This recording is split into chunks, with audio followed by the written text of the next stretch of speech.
He's competed across other remits, but twice both in mixed martial arts, and his record doesn't do him justice, as does the sort of one fight, one loss of Mr. Hughes. Nice right hand early there from Hughes. Yeah, Hughes was in Fight of the Night with Jamie Jackson back at Budo 39 in September. It really was 3 rounds of hell. So he's very durable. But like I said, the 0-2 record of Conor, don't let it fool you. Exactly, that's one of the best things about watching these amateurs. You see these guys, they've picked up a couple of losses, but often that just means they've fought really good guys and got some good experience in there. Yeah, and that touches on something that we were saying a few weeks ago back at Budo 41. We had Paddy Lehane come over and capture the light welterweight title, and on paper at 5 and 8, you'd be thinking maybe it's not the best of records, but a 2-time IMF medalist. So like I said, amateurs just all about fighting the best guys you can get and preparing yourself for the pro rule set. Good job by Hughes there to just dip under that head kick attempt, looking for the double leg here. He's got his hands linked behind the hip, switches for a single off the cage, and Storey making it very difficult there. Yeah, crossface from Storey, manages to reverse the position, and now looking to clinch it with a bit of dirty boxing of his own. Let's see what he does from this. But a great job to circle out there from Josh Hughes. Pulling away and taking the centre of the cage is Josh Hughes. Good right hand just on the entry there. Good right hand on the exit from Storey. Pouring jab there from Hughes.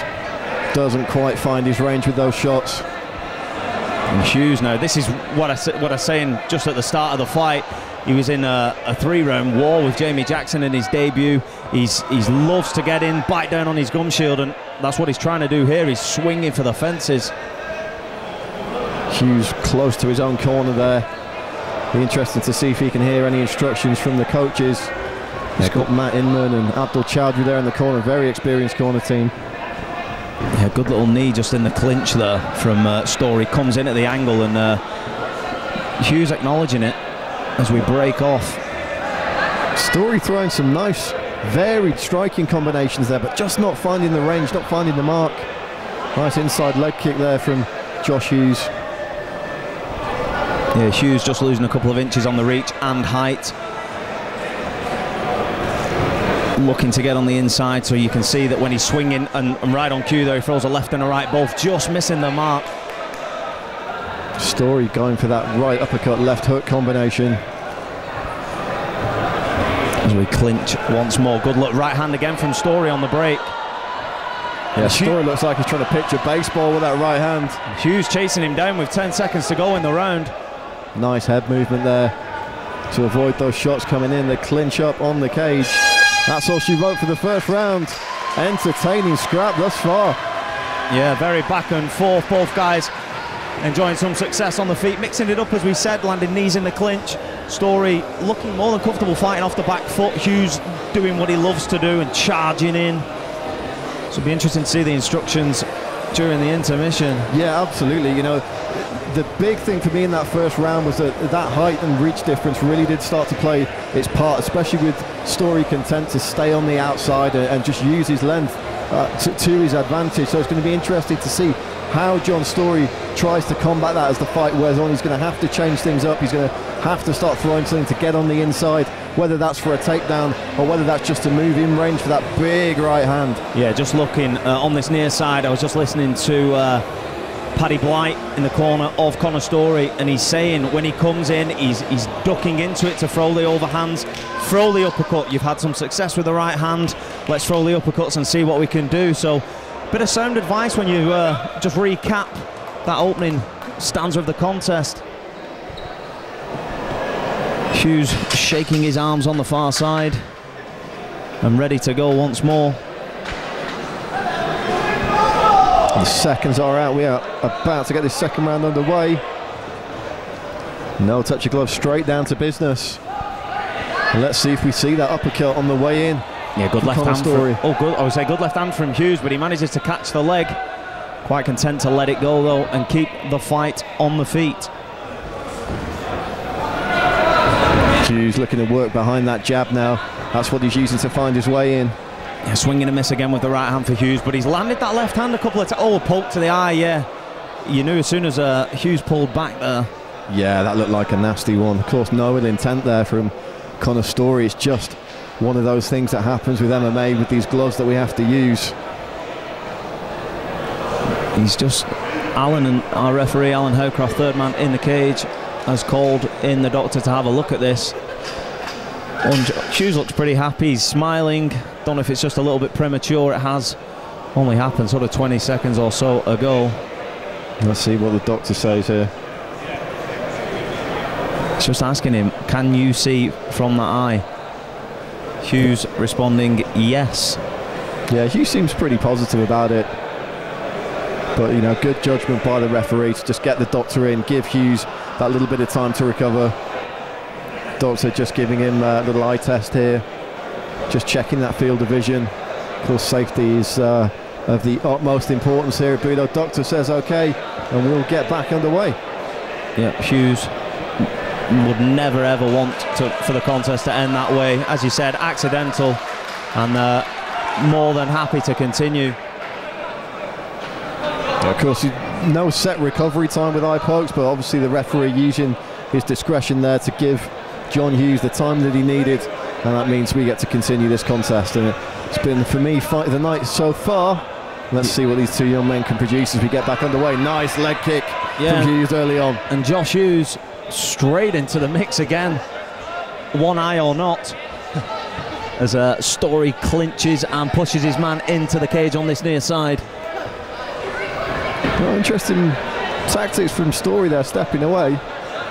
With a taller man clinching on the cage, you'd normally find they like to stay in that position, but looks like Storey wants to get to slinging leather centre of the cage.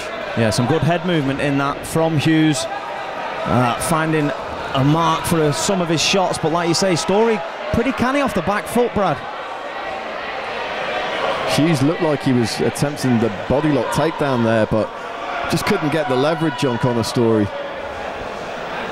In good position here, pushing his man into the cage wall. Storey looking to circle away, lands a couple of good knees in the clinch, and Hughes gives it up again.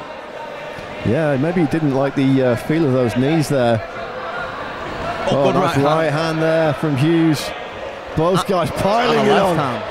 And another from Hughes, beginning to find his mark now. Good movement there, just swaying the upper body out of the way from Conor Storey. Really does use his length well. And he's beginning to warm into the fight nicely now, is Hughes. Whereas at the end of the first round, Hughes looked like he was beginning to slow a little bit. He was getting tagged. No, Storey's beginning to look tired, and Storey is the one getting tagged. Big deep breath from Josh Hughes though, but he bites down on the gum shield and wades straight back into it. Great head movement. It's the only style he knows. Oh, big right hand from Hughes. And Storey eating it for dinner. As Hughes presses the action, hunting the takedown now, proactively hunting the takedown. Nice wide base from Conor Storey there, not letting that double leg happen. He's got the single, tries to switch again to a double perhaps, but he's going cross. He's going for well, it looked like he was going to attempt the rear naked choke, but he's... Oh, this could be tight. Storey with a big squeeze here. And well, Hughes have to succumb and leave the position and roll into his back. It was a manipulated version of the rear naked choke as we approach the final 10 seconds of round number 2. You've always got to be careful with these tall, rangy guys. They're able to get some weird chokes from strange positions, and that's exactly what we saw in the transition there. Now a good round in the books there for Josh Hughes, but how will just that last 10-15 seconds submission attempt and finishing in top position, could it sway the judges? I mean, it's been pretty much 6 of one and half a dozen of the other for that second round, so that could well have been what Conor Storey needed.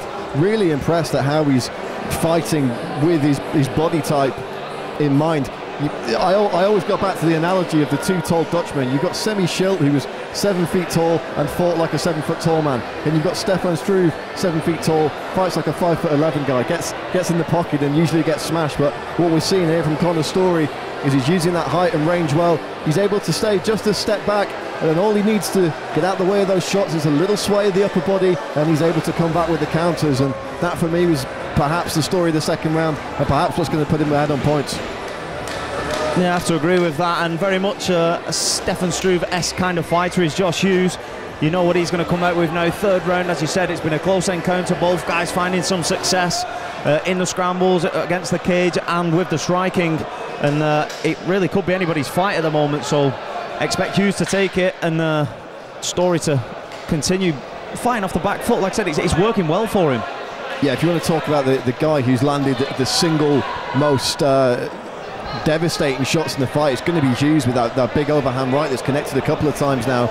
Could be a fight-ending shot as this one goes deep. And I was going to say, Storey was more than prepared there to stand in the pocket and trade, ducking under the spinning back fist, and Hughes pushing the action just on this near side. Again, another good wide base from Storey. And again, just using his physical attributes well there. Turns off the cage, separates. Good right hand from the right hand from Josh Hughes. He's really found a home on the chin. Yeah, he's just beginning to find his range, and again another right hand over the top though. His head movement has improved as well in recent, well, I would say recent rounds, but in the last couple of minutes. Swing and a miss on that. The shot there. Great head movement from Josh Hughes. And perhaps looking the slightly more nimble of the two in this third round. Storey, though, firing back with everything he's got. And this is what we were saying at the start of the fight, Brad. The fact that these guys have had 3 fights and both of them are yet to record a win, don't let it fool you. These guys can fight. Good right hand. Taking a nice deep breath there was Hughes, bites down on the gum shield and goes straight back into it. Spinning back fist attempt from Conor Storey there. And it was almost like a suicide takedown. He was prepared to lose the position to get the takedown, but ends up in top position in half guard. Let's see what he can do from this top position then. Knee shield goes across early from Storey. Lovely work from the bottom, but Hughes passes well. This is where he needs to be. That height and reach advantage now not relevant. Can he land the shots and get some submission attempts going though to actually score points in this third round? Looking to pass to mount. Storey doing enough just to keep him at bay at the moment. Just pressing the face of Conor Storey into the mat as he tries to get some leverage. I was just going to say I'd like to see him put some form of top pressure on the hips of Storey though, because he sort of sat his base high and he was effectively posting on Storey's head. Storey unable to get off the canvas though. Looking again to pass and successful. Into mount, looking for the big shots here. Josh Hughes looking to get the late finish. And he's big not right hands. And he's not just going wild with it, he's picking these shots and they are landing. Oh, big right hand. Storey in trouble here. Final seconds of the round, looking to pin and punch. The referee's having a good look at this and Storey's doing all he can to survive, Brad. Storey trying to hide that head. What a fight. Sending our referee Alan Howcroft on a little jog there around the cage. Really superb back and forth for 3 rounds, and we will go to the judges' scorecards, and I wouldn't want to be a judge in that position. Absolutely not, especially looking at the second and first round. Very, very close. I think you'd probably give Josh Hughes the third. But that was the only really decisive round in that contest. Could be on for a split decision, perhaps, could be on for a very tight unanimous decision. Really could go anyway on the scorecards here. I don't think it'd be too upset to see a draw, but we have judges to take care of that business. We just get to sit here and enjoy the fights with you guys. Fantastic performance from both these young men. Ladies and gents, big round of applause please for both fighters. Your winner by majority decision is